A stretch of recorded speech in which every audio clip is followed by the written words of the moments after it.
Bhavnagar Ahmedabad short highway પર સર્જાયો અકસ્માત। આઈસર ટ્રક અને ટેમ્પો વચ્ચે ધડાકાભેર અથડાયા। અમદાવાદથી ભાવનગર મેળામાં રમકડાં વેચવા આવતા શ્રમિકોને નડ્યો અકસ્માત।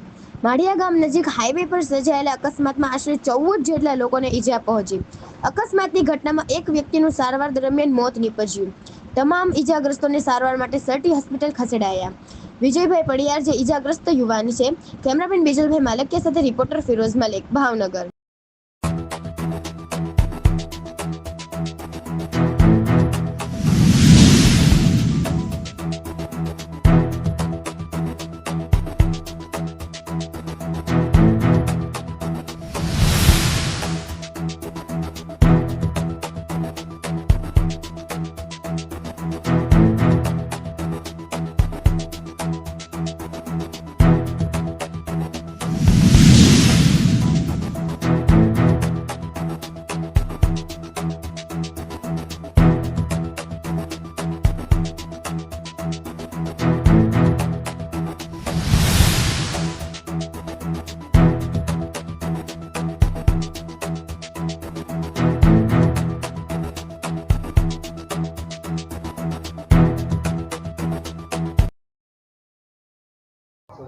વડિયારી વિજય સુરેશભાઈ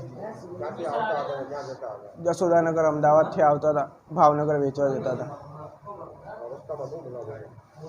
ખબર ને આઈસરવાળાએ ઠોકી છે હાઈવે ઉપર।